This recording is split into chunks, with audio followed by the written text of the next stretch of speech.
Meus queridos e amados irmãos, que a graça e a paz de nosso Deus e também do seu Filho amado Jesus Cristo seja com todos vocês. Queremos convidá-los a todos para que juntos façamos uma oração ao nosso bom Deus para iniciarmos a nossa escola bíblica dominical.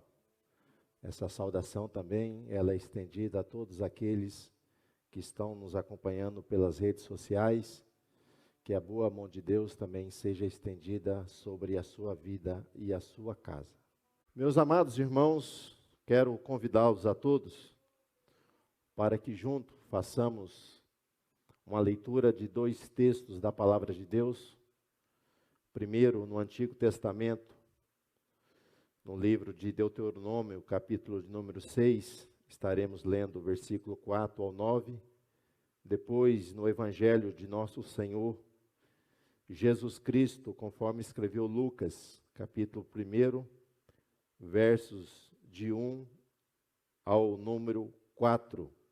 Nós vamos estar lendo essas duas porções da palavra de Deus. O primeiro texto no livro da lei e o segundo texto nos evangelhos. Amém, irmão? Quero convidá-los a todos para que junto façamos uma leitura alternada desses versículo proposto. Diz assim, Deuteronômio 6:4. Ouve, Israel, o Senhor, nosso Deus, é o único Senhor.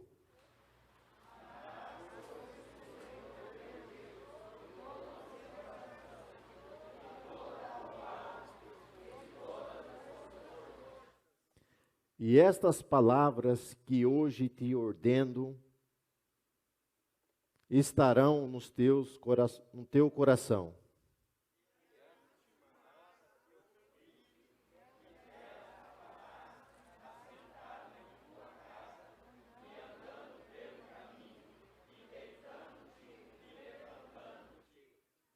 Também as atarás por sinal na tua mão, e te serão por frontais entre os teus olhos.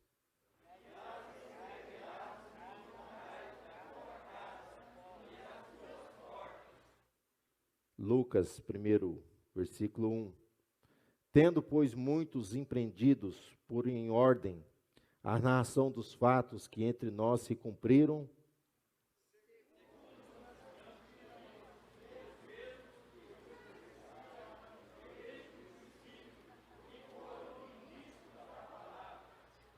pareceu-me também a mim conveniente descrevê-los a ti, ó excelentíssimo Teófilo, por sua ordem, havendo-me já informado minuciosamente de tudo desde o princípio.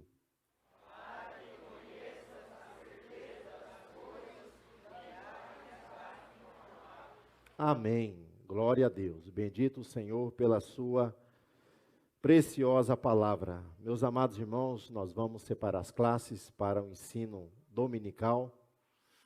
E eu pediria aos amados irmãos aqui da classe Filadélfia que procurassem estarem o mais próximo possível, que o nosso áudio ele ficará somente para os nossos irmãos, amigos que nos acompanharão pelas plataformas digitais, pelo YouTube, pelo Facebook. Haja vista que nós temos duas salas de aula aqui na galeria. Logo o som atrapalharia a aula deles ali. Então, os irmãos chegando mais próximo poderão acompanhar o ensino de uma maneira audível. Amém, irmãos? Meus amados, para quem está vindo hoje na nossa escola bíblica dominical, ou aquele que está nos acompanhando pela primeira vez pelas redes sociais, nesse primeiro trimestre nós estamos estudando sobre a supremacia da palavra de Deus. Ela é infalível, ela é inerrante, e ela é poderosa. E no texto que nós ora lemos, um texto do Antigo Testamento, que se encontra no livro da Lei, e o outro texto em um dos Evangelhos, vai trazer o título da nossa lição de hoje, que está relacionada com a Lei e os Evangelhos. Eles revelam a pessoa bendita de Jesus Cristo. Sabemos que as Sagradas Escrituras, elas são compostas de 66 livros. E esses 66 livros são divididos. Há uma divisão das Sagradas Escrituras, chamada Antigo e Novo Testamento. O Antigo Testamento compõe de 39 livros. E o Novo Testamento compõe de 27 livros. Essa divisão, ela se faz desde o nascimento de Jesus. Aquilo que é anterior ao nascimento de Jesus Cristo é conhecido como Antigo ou Velho Testamento. E após o nascimento de Jesus, é chamado de Novo Testamento. Então nós temos uma aliança antiga e uma aliança nova. Infelizmente, há aqueles, meus irmãos, que vão negligenciar o Antigo Testamento, dizendo que Jesus veio, tudo se fez novo, foi realizado um novo concerto, uma nova aliança, já o antigo não tem mais importância. E também há alguns ainda que eles ficam voltados para o Antigo Testamento, não dando muita credibilidade no Novo Testamento. Só que nós vamos ver que o Antigo Testamento, ele converge para a pessoa bendita de Jesus Cristo. Porque tudo o que foi escrito no Antigo está falando de Jesus. E o nosso comentador aqui, o propósito da lição não é trazer todo o Antigo Testamento, mas é trazer o quê? Apenas o Pentateuco ou livro da lei, trazendo essa comparação. Então, todas as divisões do Antigo Testamento, nós vamos estudar de uma maneira separada, mostrando que convergem tudo para Cristo, e tudo fala dele. Hoje nós vamos falar de uma divisão chamada lei, conhecida pelos judeus de Torá. É claro que precisamos compreender que a nossa divisão que nós temos hoje das Sagradas Escrituras em relação ao Antigo Testamento é diferente da divisão do povo judeu. Embora os livros sejam o mesmo, mas o povo judeu tem uma diferença em relação como é dividido esses livros.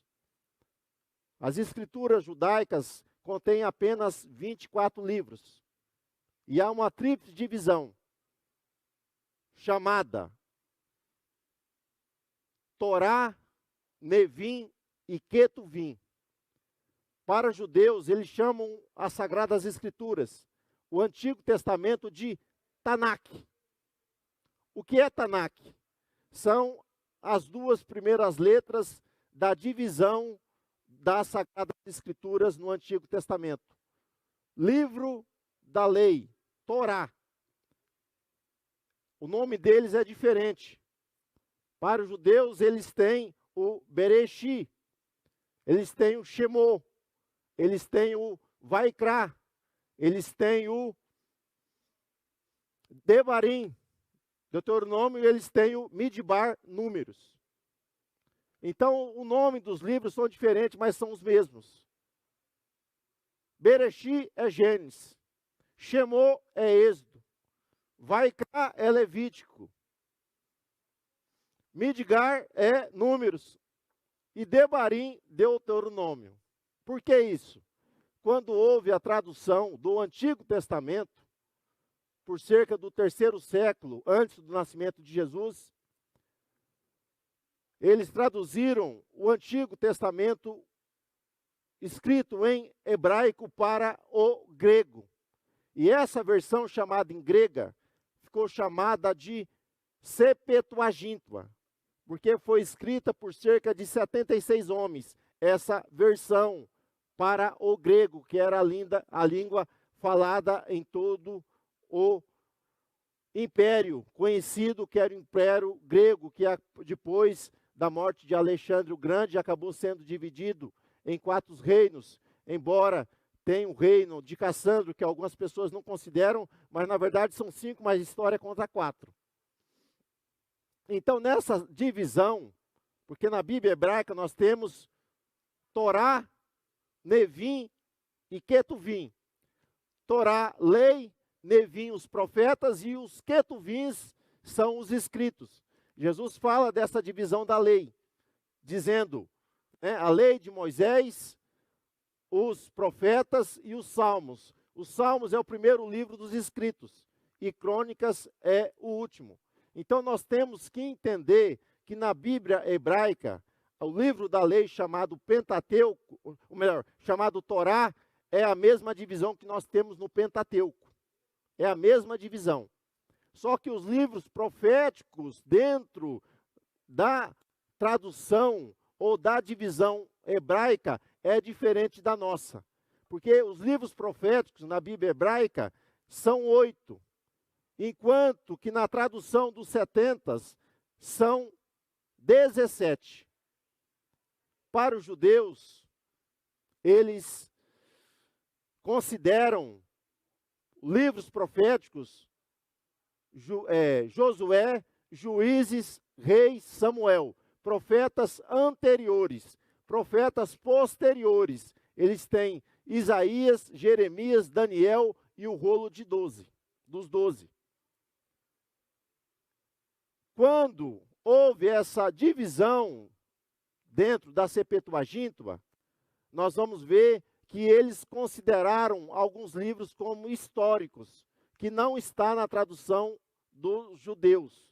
Então, para os judeus, só existe 3, lei, profeta e escritos. Mas na divisão da Septuaginta, da tradução dos gregos, tem 4. Existe o Pentateuco, existem os livros históricos, que vai de Josué a Esther, existem os livros poéticos, que vão de Jó a Cantares, e tem os livros proféticos, que vai de Isaías a Malaquias. A Bíblia hebraica tem 24 livros, a nossa tem 39. O porquê dessa diferença? Na Bíblia hebraica, Samuel é um livro só. Quando houve a tradução da Septuaginta, tem 2 Samuel. Na Bíblia hebraica, Crônicas é um livro só. Quando houve a tradução para a Septuaginta, no grego, tem duas crônicas. Livro dos Reis, na Bíblia hebraica, é um livro só. Mas quando houve a tradução para o grego, o livro dos Reis tem duas seções, 2 divisões. Na Bíblia hebraica, os profetas menores é considerado um rolo só. Mas quando houve a tradução do hebraico para o grego, e no grego dividiu todos esses livros acabou sendo um só livro. Então, se você for contar essa separação que houve desses 24 livros, vão dar os 39 livros que nós temos na nossa Bíblia protestante. Porque a Bíblia católica, ela traz 7 livros a mais e mais 3 acréscimos, ou melhor, 4 acréscimos. Por que essa diferença? Porque a Bíblia católica não tem os mesmos livros que a Bíblia hebraica, que é a Bíblia dos judeus, que está na Tanakh, Torá, profetas e escritos.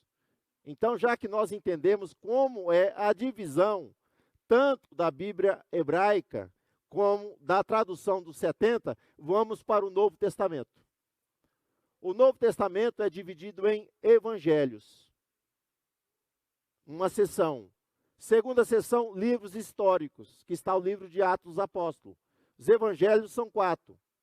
Atos dos Apóstolos, um livro histórico, conta a história da igreja, 1. Tem a terceira seção, que é chamada de epístola ou cartas, que são 21. 13 chamadas epístolas paulinas e 8 chamadas epístolas universais ou gerais, que vai de Hebreus a Judas. E um livro de revelação chamado Apocalipse.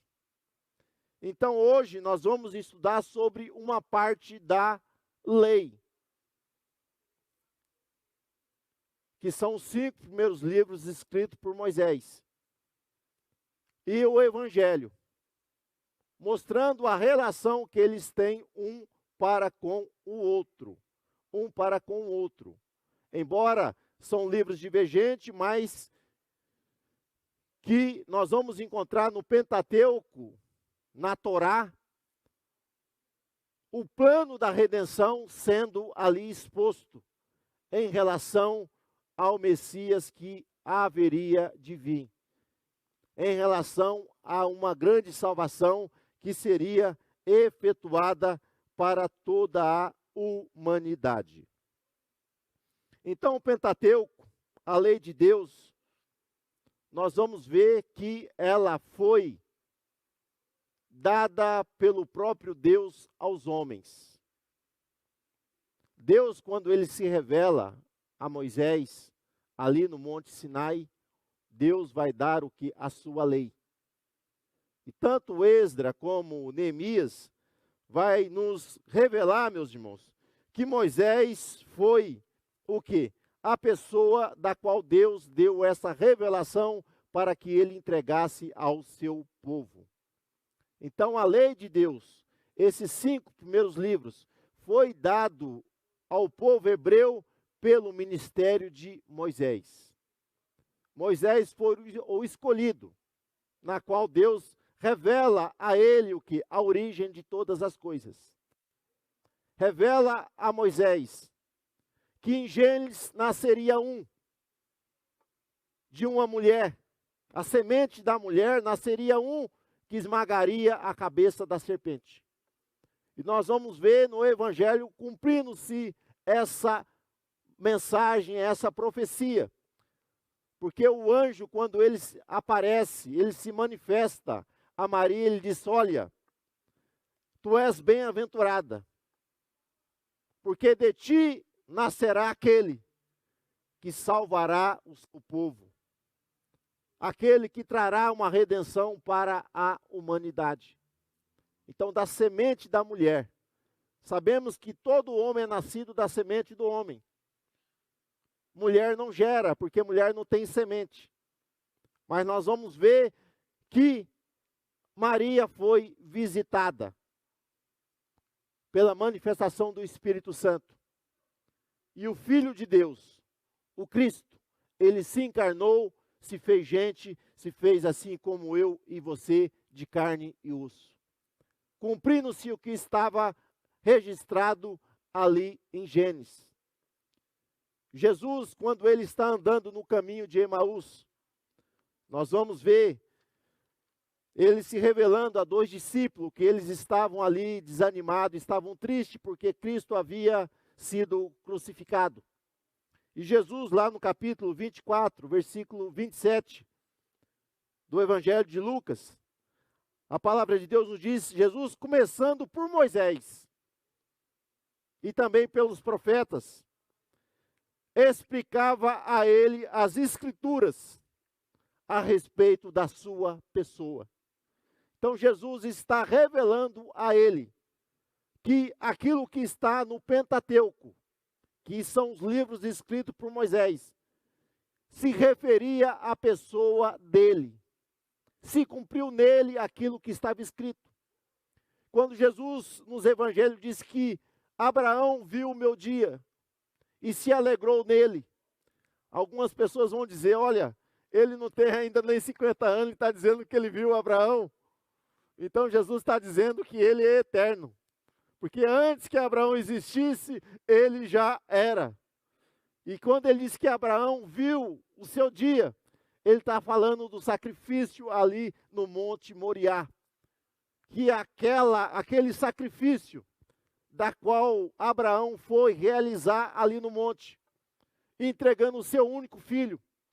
Abraão ali, meus irmãos, pela uma revelação de Deus, ele compreendeu como Deus traria a redenção para a humanidade, que seria um sacrifício vivo, santo e verdadeiro, para que o homem fosse aceito diante de Deus. Então, aquele sacrifício de Abraão, ali estava Jesus, porque Isaac não foi sacrificado, mas um cordeiro foi imolado no seu lugar. Da mesma maneira, o salário do pecado é a morte. Todos nós estávamos condenados, mas Cristo morreu no meu e no teu lugar, nos trazendo uma grande salvação, uma grande redenção. Em Gênesis está dizendo que o Messias, o Redentor, está dizendo ali em Gênesis capítulo 12, de Abraão nasceria aquele que haveria de abençoar todas as famílias da terra. E nós vamos ver que quando Mateus começa a registrar os escritos relacionados ao seu evangelho, ele escreve: Jesus Cristo, filho de Davi, filho de Abraão. Porque era da semente de Abraão que deveria vir aquele que abençoaria todas as famílias da terra. E quando ele traz descendente de Davi, nós vamos entender. Porque lá em Gênesis 49, nós vamos ver que quando Jacó começa a abençoar os seus filhos, ele recebe, meus irmãos, uma revelação de Deus, e ele traz uma profecia e uma bênção sobre Judá, dizendo que o cetro não arredaria da casa de Judá, porque dele deveria aquele que viria governar todos os povos, todas as nações. E quando fala que Jesus é filho de Davi, Davi é da tribo de Judá, descendente direto de Judá. Então Jesus cumpre todas as profecias que estão ali em Gênesis, porque Gênesis fala de Jesus, a semente de uma mulher, aquele que esmaga a cabeça da serpente, aqueles que abençoa todas as famílias da terra, aquele da qual é colocado sobre a sua mão um cetro que governará com justiça e retidão e equidade todos os povos. Então tudo está apontando nele. Nós vamos encontrar em Êxodo. Êxodo vai nos revelar um povo escravo, um povo oprimido. Mas Deus se revela como o grande libertador. E nós vamos ver que Êxodo vai se cumprir em Cristo. Porque ali em Êxodo, Jesus é o Cordeiro Pascual. Aquele que nos dá proteção, que nos dá segurança, que nos dá redenção e que nos garante a liberdade para caminharmos para as mansões eternas. O povo foi liberto para caminhar para uma terra que mana leite e mel. E hoje nós somos libertos, meus irmãos, para um dia morar na eternidade com Deus e viver para sempre ali com Ele. Então, Êxodo nos aponta que um sacrifício seria realizado para garantir a nossa libertação. E Paulo, escrevendo aos Coríntios, ele diz que Jesus é a nossa Páscoa. Ele é o Cordeiro Pascual, que garante a cada um de nós a liberdade, a prisão da escravidão do pecado, das obras da carne, nos garantindo uma nova vida, através da manifestação do Espírito e da Palavra de Deus, porque a Palavra e o Espírito Santo opera a regeneração, dando ao homem o que? Uma nova vida. Vamos ver que no livro de Levítico, Deus revela que tão cruel é o pecado. Levítico nós vamos encontrar para que o homem chegasse diante de Deus, era necessário que um animal fosse morto no seu lugar para que o homem tivesse acesso. Porque para chegar através de Deus era através do sacrifício. Porque Deus é um Deus santo. E todos nós somos miseráveis pecadores. Logo, ninguém poderia chegar diante de Deus porque antes nós estávamos mortos em ofensas, em delitos, em pecado. Então não havia como o homem chegar diante de Deus.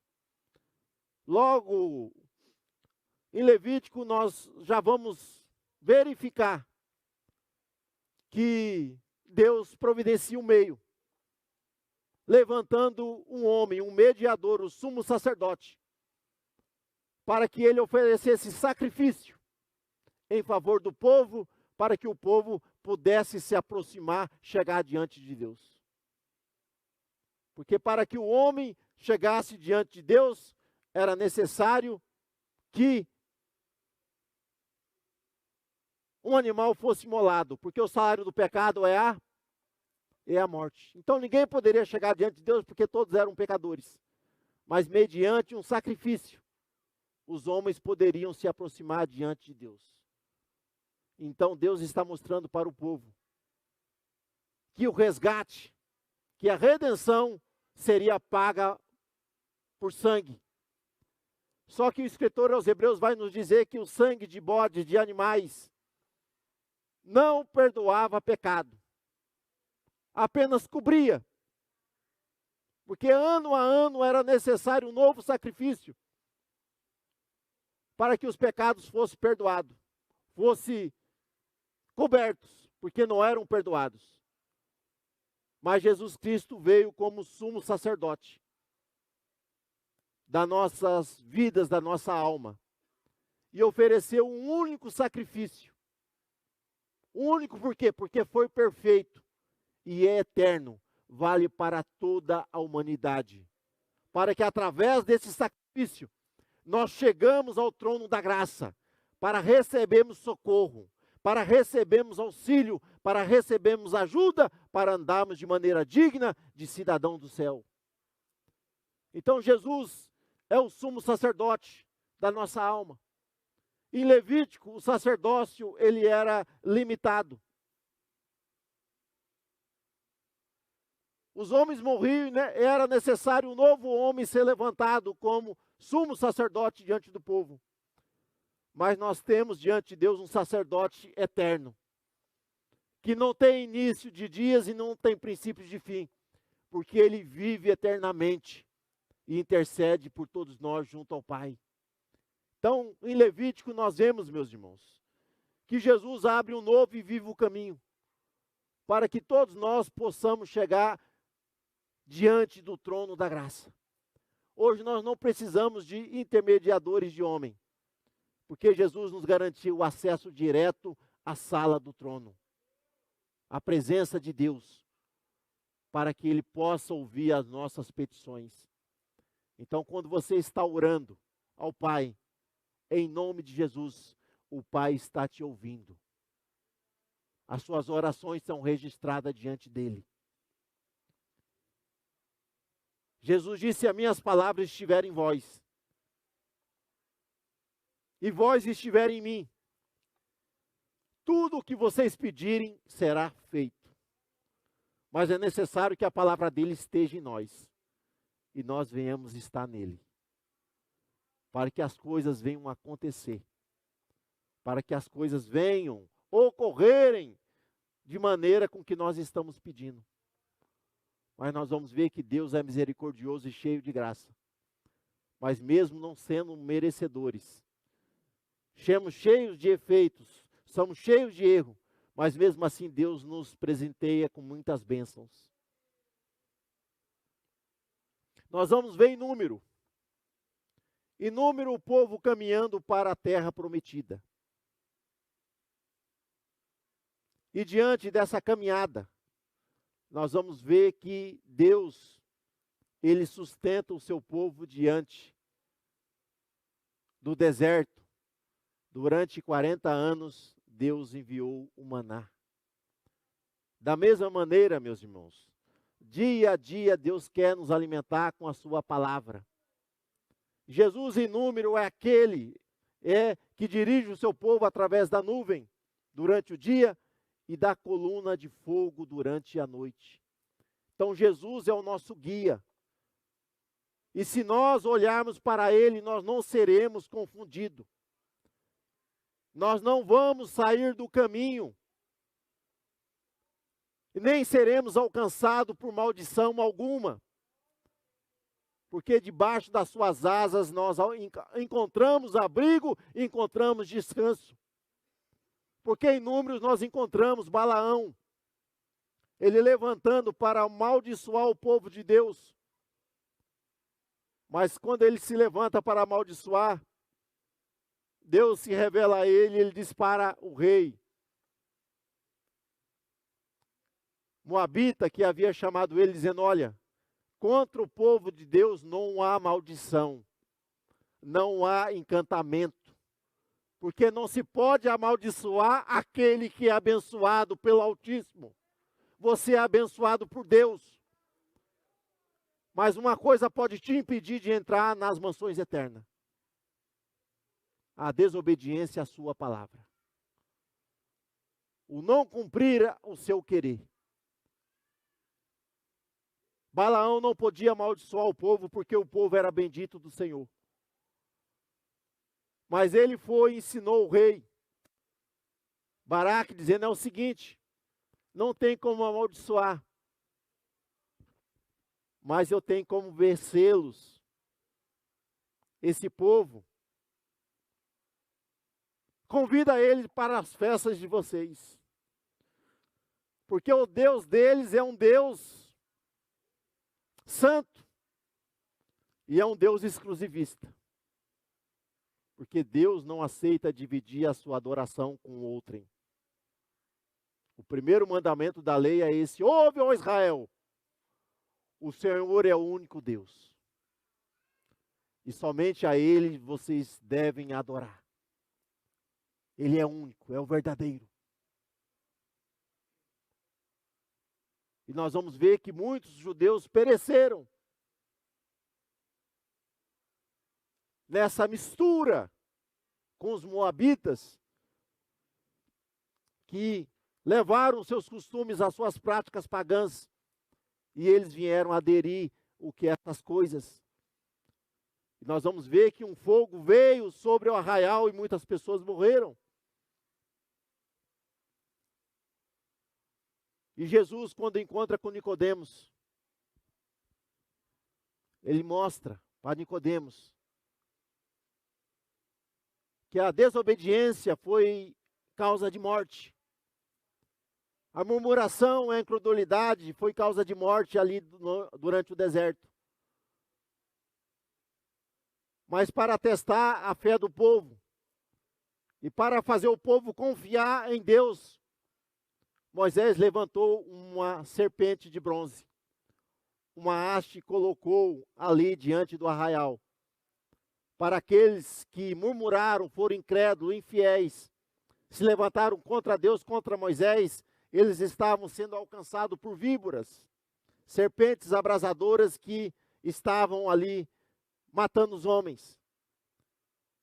Mas a maneira de escape era olhar para uma serpente de bronze, que era colocada no meio do arraial.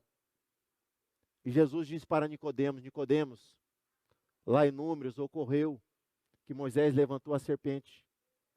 Assim o Filho do Homem também será levantado, para aquele que olhar para ele, para aquele que todo crê nele, tenha a vida. Diferente da vida lá no deserto, porque eles eram picados, eles não morriam ali, mas a morte viria. Mas a fé em Cristo Jesus, ainda que o homem tomba aqui nessa vida, mas um dia ele vai ressuscitar em um corpo glorioso e viverá eternamente com o Senhor Jesus Cristo. A morte já não tem mais poder sobre aqueles que estão em Cristo Jesus, porque a morte foi tragada na vitória, ali na cruz do Calvário. Jesus Cristo morreu, mas ao terceiro dia ele ressuscitou. A morte já não tem mais poder sobre os homens. Ela é apenas um instrumento que leva alguns à sala de descanso. E a outros que não aceitaram o evangelho a um lugar de tormento, que vão sofrer até que tenha a ressurreição deles também, dos ímpios, mas para serem sentenciados diante do trono branco e serem jogados aí no inferno propriamente dito, no cargo de tormento, reservado para o diabo e os seus anjos. Mas aqueles que estão em Cristo, há uma esperança de glória para todos nós. Em Deuteronômio, no 5º livro da lei, nós vamos ver lá no capítulo 15 e também no capítulo de número 18. Moisés disse que Deus levantaria um profeta semelhante a ele, que traria as palavras de Deus ao coração dos homens, para que os homens fossem salvos, aqueles que ouvissem a sua palavra.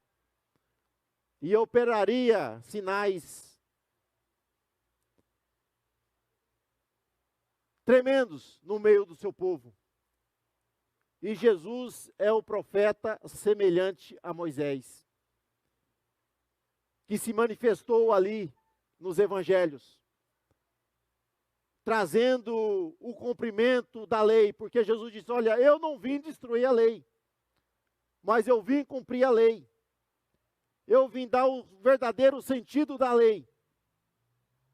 Porque os judeus achavam que cumprindo a lei, eles seriam salvos.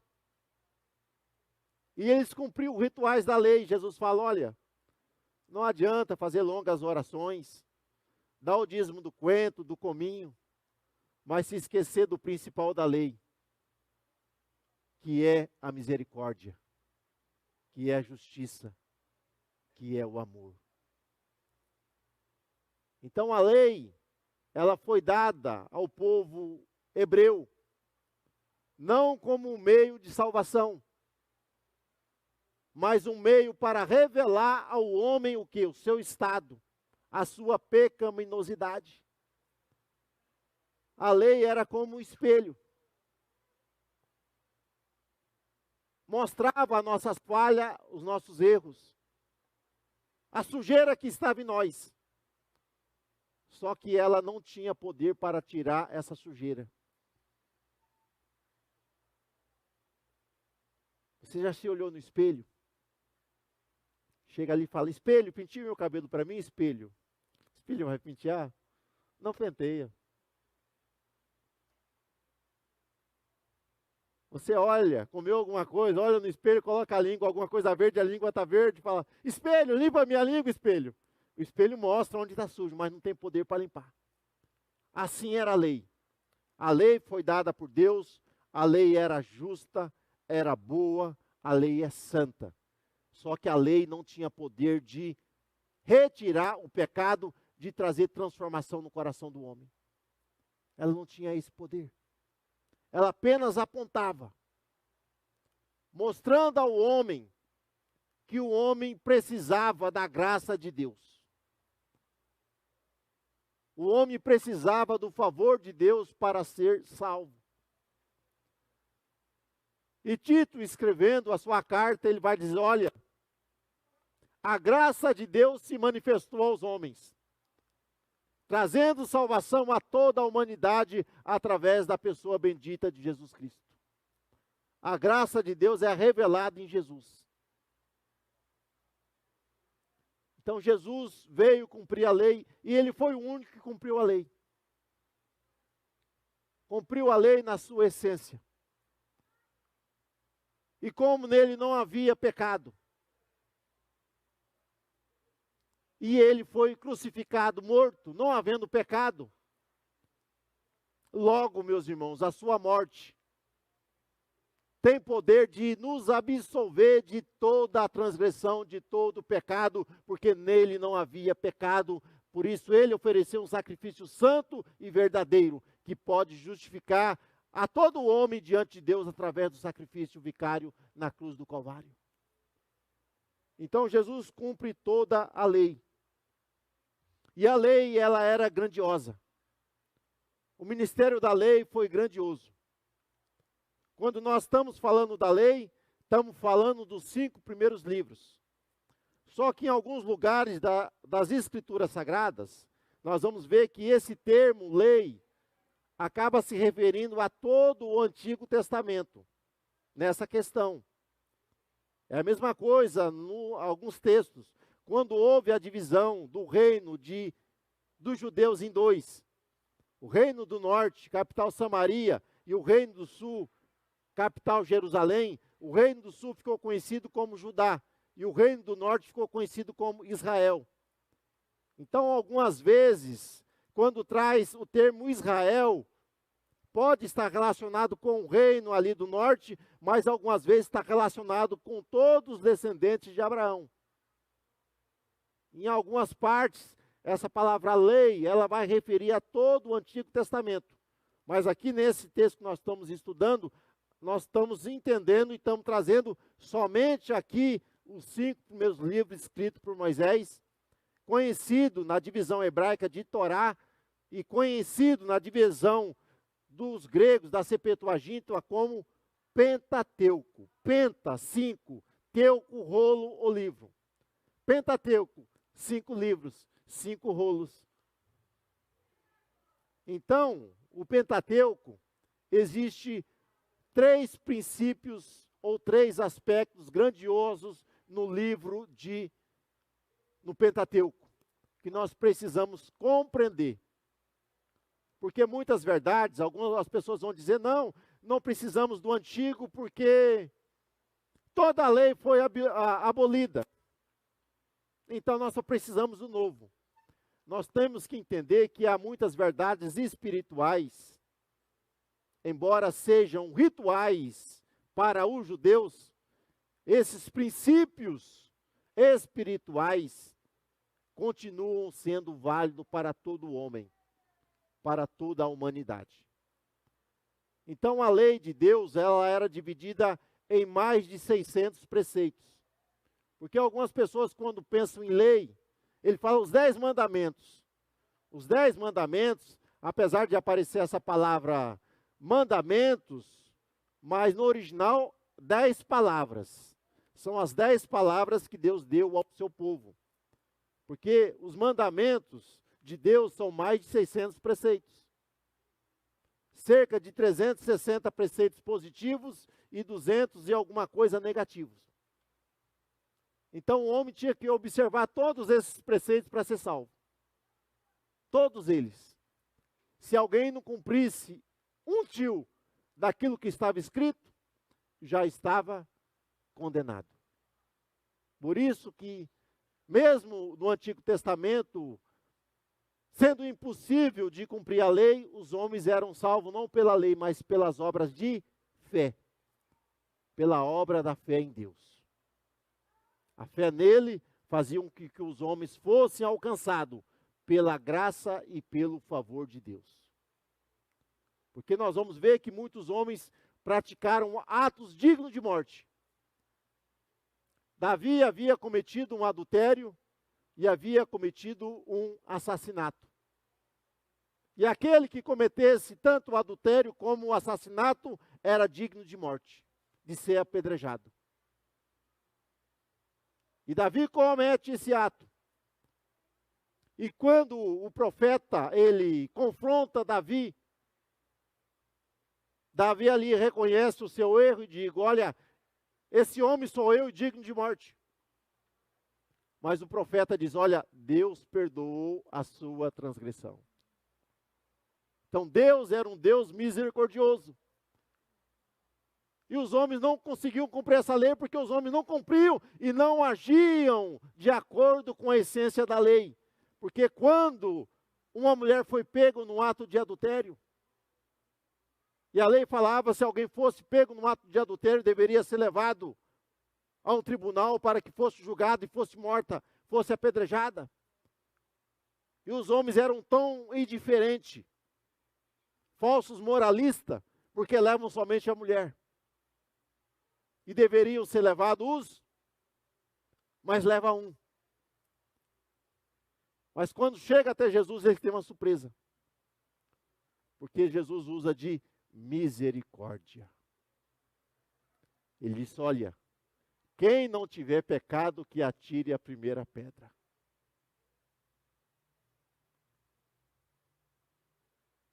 E um a um foi deixando aquela mulher. E ela ficou aos pés de Jesus.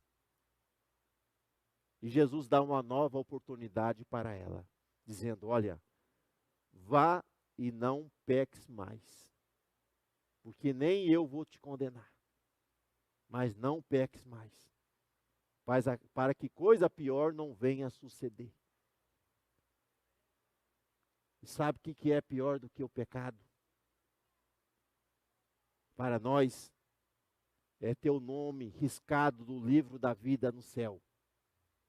E perder o direito de entrar nas mansões eternas. E ser lançado no lago de fogo e enxofre.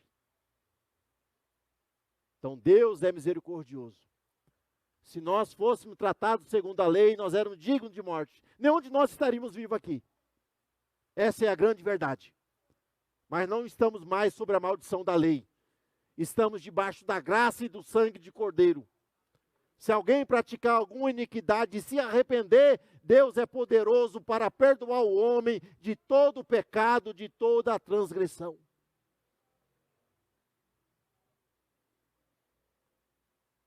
Louvamos a Deus pela sua benignidade, pela sua bondade, pelo seu amor para conosco. Porque embora não andando no pecado, mas muitas vezes nós erramos, falhamos e cometemos erro. Mas nós louvamos a Deus e ao Espírito Santo, que nos faz reconhecer as nossas falhas e nos faz nos levar aos pés de Cristo para nos arrependermos e pedirmos perdão. Porque aquele que se arrepende, meus irmãos, alcança misericórdia. Então, os três aspectos da lei. A lei tinha os aspectos morais, os aspectos religiosos, cerimoniais, e tinha os aspectos civis. Então, a lei ela era um emaranhado de normas. Normas morais. Essas normas morais, valores morais, valem para todos os povos. Valem para todas as pessoas. Quais são os aspectos morais da lei? Deus é santo. E nós precisamos ter uma vida separada do pecado. Deus exige, meus irmãos, de nós, meus irmãos, que sejamos misericordiosos, sejamos justos, sejamos benignos, sejamos mansos, sejamos longânimos. Isso são aspectos da lei que cabem em qualquer comunidade, em qualquer lugar. Precisamos que esses aspectos morais, essas virtudes, elas sejam manifestadas em nossas vidas, nas nossas atitudes, nas nossas ações. Aspectos morais. Pecado sempre foi pecado e continua sendo pecado.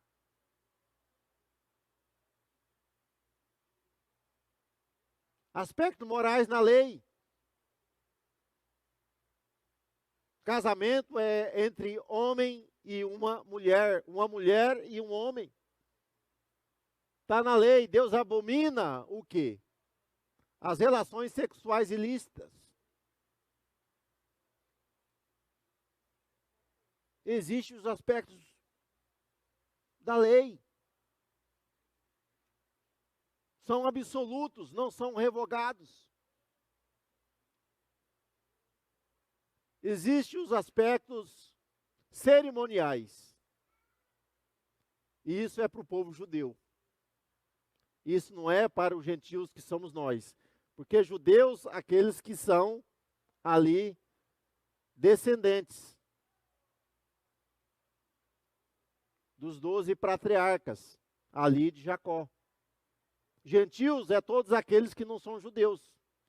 Nós vamos ver que não existe essa obrigatoriedade, porque quando nós encontramos ali em Atos 15, porque a princípio a igreja era formada de judeus, só que o evangelho é levado para todos os povos, nós vamos ver que muitas comunidades cristãs vão surgir dentro do Império Romano em muitas cidades.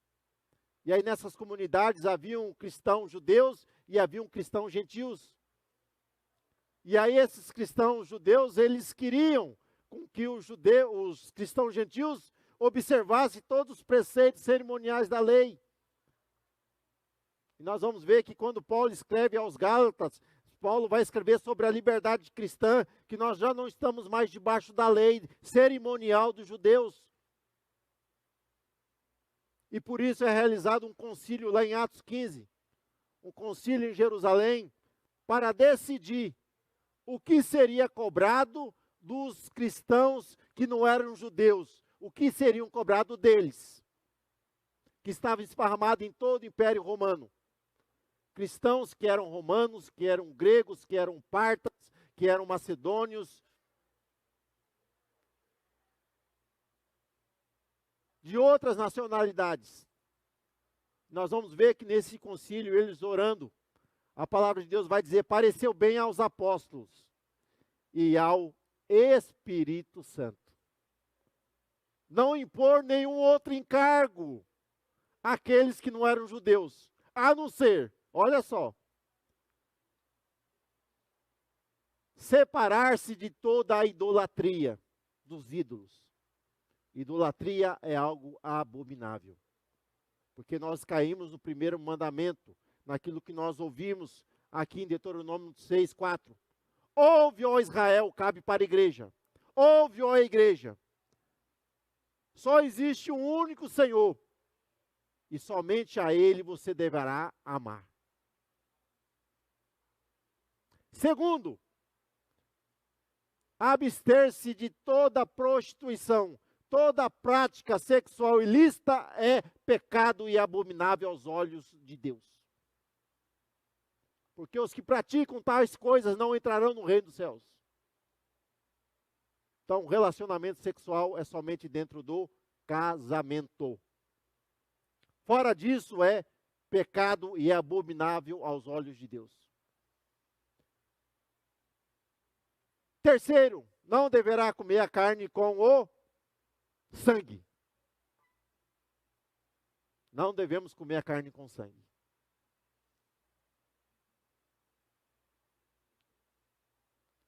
Quarto, não deveremos comer carne sufocada. Somente isso, em relação à lei, foi colocado para que nós viemos cumprir em relação às questões cerimoniais. Apesar que prostituição e idolatria é algo que faz parte, meus irmãos, da questão relacionado às questões morais da lei. As questões morais da lei, porque isso está nas 10 palavras. Todas elas nós devemos cumprir, com exceção do sábado. Porque o sábado foi feito para o judeu e não para o homem. E Jesus disse, olha, aqui está quem é maior do que o sábado. Na verdade, o sábado foi criado porque o homem precisa ter um dia de descanso dentro da semana. Né? Só para o homem, a mulher não tem problema não, viu? Estou brincando, viu? Isso aí está sendo filmado. É brincadeira, viu? Mas todo homem como a mulher, todos devem ter durante a semana um dia de descanso. Deus disse que o homem... Então quem trabalha de domingo a domingo e não descansa, meus irmãos, está infringindo uma norma que Deus estabeleceu. Mas eu preciso trabalhar no domingo. Você precisa, durante a semana, ter um dia de descanso. É isso que vai dizer a palavra de Deus, interpretada ela por Jesus. Vai ser na quarta, vai ser na quinta, mas precisa ter um dia de descanso.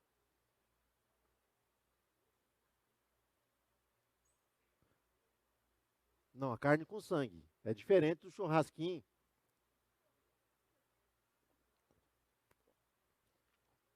A carne, quando você corta ela, porque toda a carne, mesmo se você fazer ela bem passada, o sangue, se você achar que tem sangue ali, o sangue vai ser fritado. Não vai sair para fora. Na verdade, aquilo que fica ali é água. Porque o nosso corpo, 70% do nosso corpo é composto do quê? De água. Então, por isso que o boi, o animal, ele precisa ser degolado. Porque se você corta a veia, por exemplo, a galinha do pescoço e coloca ela de ponta cabeça para baixo ali, todo o sangue vai sair do corpo. Agora a água que está ali mistura com a carne vermelha, aparentemente não é sangue. Você pode apertar que vai ver que não é sangue. Você corta a carne, pode deixar a carne lá guardada na geladeira, vai juntar água, mas o sangue já saiu. Porque o sangue, ele fica o quê? Nas veias. Nas veias. Você entendeu? Comer a carne com sangue, você cortar ali, pegar a carne, realmente está saindo sangue, está cru ali e comer.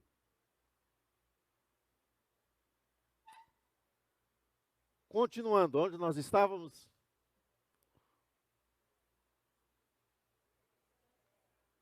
Voltando ao descanso do sábado. Então isso são questões cerimoniais, tipo cerimoniais. O judeu que nascia ao 8º dia, ele deveria ser circuncidado. Logo, os cristãos queriam que os gentios se circuncidassem. E Paulo falou, não, a circuncisão que deve ter hoje entre aqueles que são gentios, que se converteram, é a circuncisão do coração. Você precisa rasgar o seu coração para Deus, para que Deus possa operar na sua vida. Quando fala de circuncisão do coração, porque Deus quer operar em todo o teu ser. Corpo, alma e espírito. Deus quer operar no seu entendimento, na sua mente, no seu querer. Isso, no sentido de operar, é que o seu pensamento, o seu entendimento, vem estar de acordo com os seus preceitos, com a sua palavra. Vocês entenderam a circuncisão? Porque a circuncisão que nós temos que ter, que nós pertencemos a Deus, não é uma circuncisão física, mas é uma circuncisão através do testemunho. Através do testemunho. É essa circuncisão, a circuncisão do coração. Que verdadeiramente você for marcado por Deus e Deus opera na sua vida através da atuação do Espírito Santo. Leis civis. Então nós temos muitas questões relacionadas, meus irmãos. A lei civil relacionada ao povo hebreu. A lei da restituição. Se você acidentalmente feriu o animal lá do seu irmão, você tem que restituir. Se seu irmão, por causa de uma dificuldade, de uma dívida, ele teve que vender a sua terra, no ano do jubileu, a terra tem que ser devolvida para ele. Então, existe lei civil. Como nação, Israel tinha a sua Constituição Civil, como nós temos a nossa Constituição Civil, que vai nos garantir direitos, deveres que nós devemos ter dentro da sociedade. Então, essa lei civil, ela garantiu que a responsabilidade do judeu como cidadão de uma comunidade. Isso mudou? Nós precisamos cumprir regras. Existe uma lei chamada Constituição, que todos nós precisamos cumpri-la. Nós vamos ver ali, na lei, tem a liberdade de culto, a liberdade de pensamento, de expressão. Não, a pessoa está falando coisas lá que não devia. Tem a liberdade de expressão.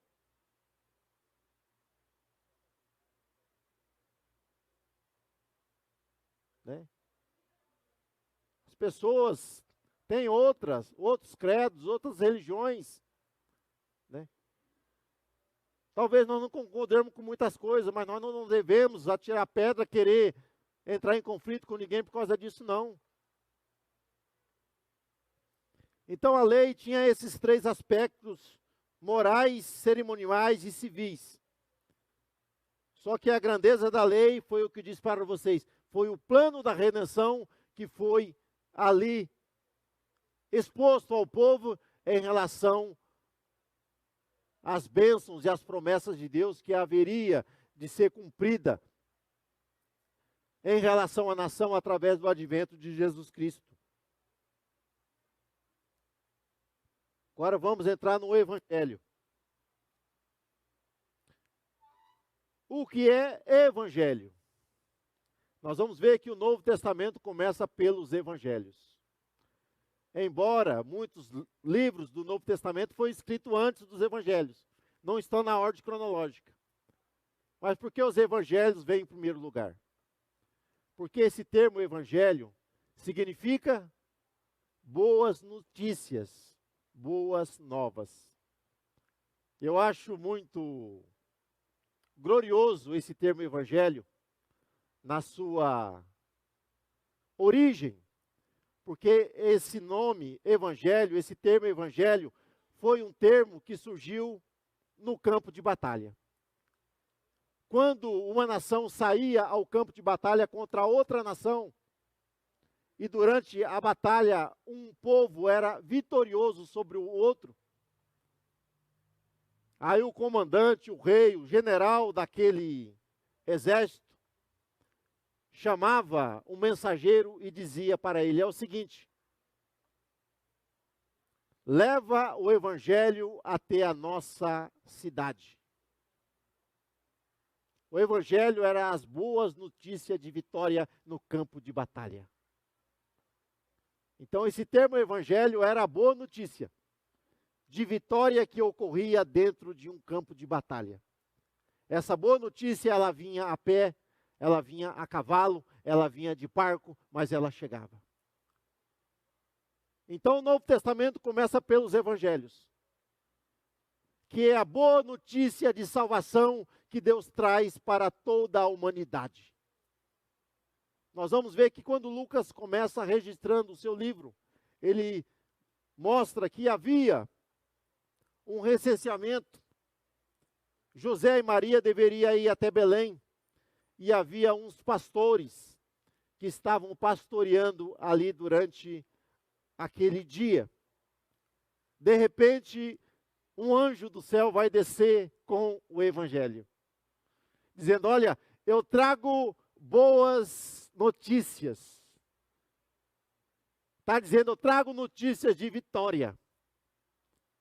Porque o Salvador, o Messias, o ungido de Deus, ele nasceu e está em uma manjedoura. O plano de Deus, ele foi cumprido. E o Verbo se encarnou e fez-se gente e se manifestou entre nós. O Emanuel se manifesta, ele veio. Deus entre os homens. Embora o inimigo quisesse impedir que Cristo nascesse, o ímpio Herodes determinasse a morte de todas as crianças que havia nascido de 2 anos para baixo, ali em Belém. Mas Deus não deixa os seus ninguém confundido. Antes que os homens de Herodes chegassem até aquela localidade para matar o menino, Deus já havia mandado um anjo, foi revelado a José por sonho que ele deveria ir para o Egito. Porque no Egito também tinha uma profecia em relação a Cristo. E isso está nos livros proféticos. Talvez a gente comente isso quando estudarmos sobre isso, dizendo que do Egito eu chamei o meu filho. Deus chama de volta Jesus para que ele viesse cumprir. Então a boa notícia ela é dada a todos os homens. Então a boa notícia é de salvação. Os homens precisam ouvirem o quê? Essa boa notícia. A Bíblia diz que os anjos dos céus atentam em pregar o evangelho. Mas Deus não o permitiu, dizendo, aos homens será dado essa missão, essa oportunidade.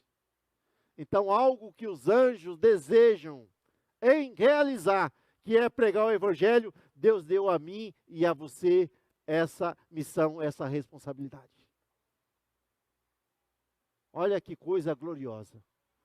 Os anjos queriam fazer aquilo que você tem a oportunidade de dizer. Que Jesus veio para trazer redenção, salvação a todos os homens. Ali na cruz do Calvário, ele levou sobre si os nossos pecados, as nossas transgressões.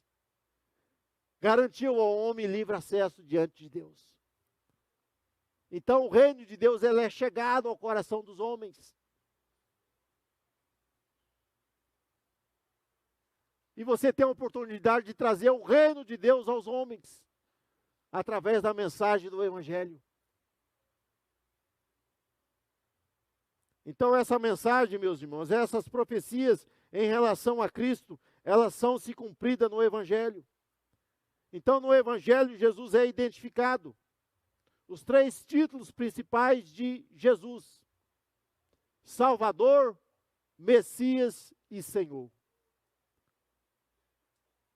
O seu nome já diz salvação, aquele que veio trazer salvação a todos os homens. Não existe outro meio pela qual o homem possa ser salvo, a não ser através de Cristo. Jesus é o Salvador de toda a humanidade. Ele salvou os homens dos seus pecados e salva os homens da ira vindoura. E liberta os homens do poder do diabo e do poder da morte eterna. Do sofrimento eterno, porque a morte eterna vai chegar, mas o sofrimento será para aqueles que praticam o quê? A iniquidade. Mas para aqueles que guardam que a palavra de Deus, andam na sua lei, esses alcançarão o sol da justiça e morarão eternamente com o Senhor. Então Jesus será chamado de Salvador. É aquele que traz a salvação. Também foi chamado de Messias. O que é Messias? Messias significa o ungido. Messias é uma palavra em hebraico. Quando as pessoas falam Jesus Cristo, não, o sobrenome dele é Cristo, não é isso. Cristo é um nome que no grego significa ungido. Jesus fala ungido, Jesus o Messias. Está dizendo o Salvador ungido por Deus, que veio por Deus para trazer salvação aos homens. Então, Cristo não é um sobrenome. Cristo é um título. Jesus o ungido. Jesus o Messias. Jesus o Cristo. Então, Cristo, no grego, Messias, no hebraico, significa ungido do Senhor. Jesus é o Salvador ungido. Ungido do Senhor, que veio para efetuar salvação a todos os homens. Então nós temos esses 3 títulos. Então essa mensagem da salvação é uma mensagem, meus irmãos, da graça e do favor de Deus para com todos os homens. Uma mensagem transformadora. Então a lei apontava para Cristo. E nós vamos ver o cumprimento da lei nos evangelhos.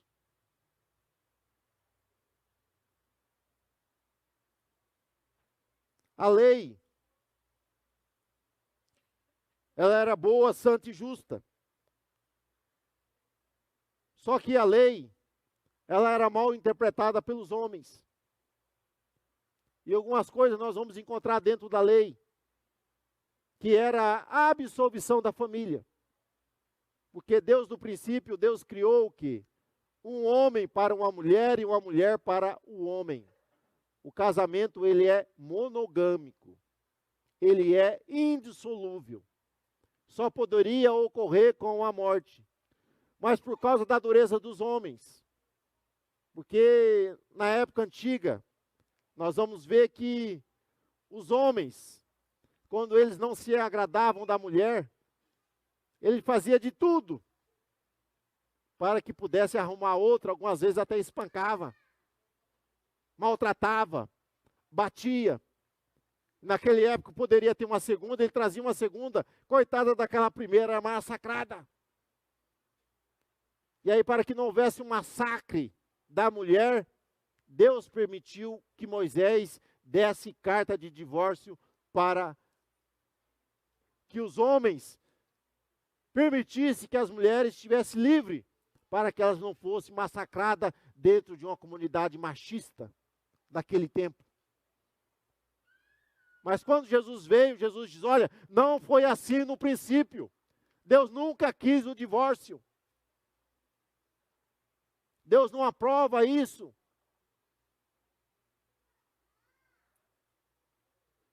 Só existe uma maneira do casamento ser dissolvido, é com a morte.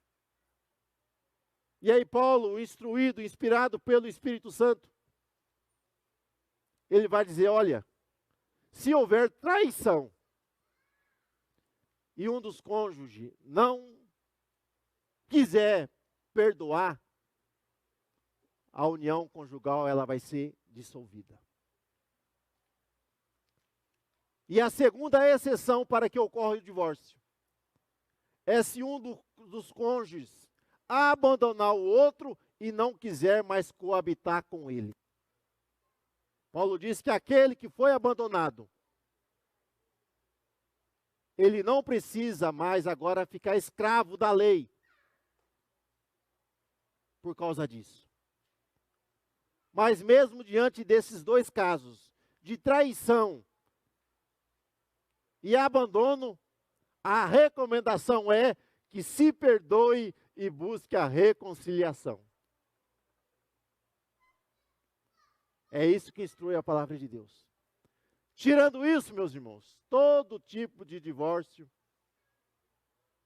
não é eu que digo, é a palavra que está dizendo.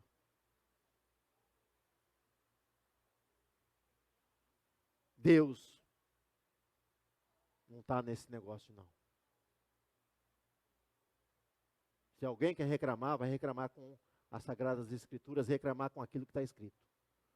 Como diz o nosso bom amigo e memorioso Josanias, aquilo que está escrito, e não tem mais como apagar. Me lembro dele, irmãos. Algumas vezes nós nos sentávamos e ele falava, irmão, está escrito, não tem jeito. Eu falava, rapaz, é verdade. Está escrito, está escrito. Então, a lei, o evangelho, traz regeneração a toda a sociedade. Mas a lei tem muitos preceitos difíceis. Jesus disse, olha, eu vou resumir. Os 10 mandamentos, o cerne, o centro da lei. Só em 2. Vou resumir. Amarás a Deus sobre todas as coisas, de todo o teu coração, de toda a tua alma, de todos os teus pensamentos. E o segundo semelhante a esse, da qual depende toda a lei. Amarás o teu próximo como a ti mesmo. Fazendo isso, você cumpre a lei áurea de Deus para os nossos corações. É o amor. Se nós amarmos a Deus sobre todas as coisas e amarmos o nosso próximo, quem é o próximo? Aquele que está comigo no caminho. Nós cumprimos a lei áurea de Deus, que é a lei do amor. Então, que Deus nos guarde, Deus nos ajude, que nós verdadeiramente possamos, meus irmãos, viver a verdade do Evangelho. Jesus Cristo é o nosso Salvador, Ele é ungido do Senhor e Ele é o soberano, o Curios, o Senhor, o soberano de todos os povos, todas as nações. Amém, meus amados? Você que nos acompanhou pelas redes sociais, que Deus continue te dando graça, continue guiando seus passos para que você possa ser alcançado pelas suas bênçãos. Tenha um domingo abençoado em nome de Jesus. Amém? Meus amados, nós vamos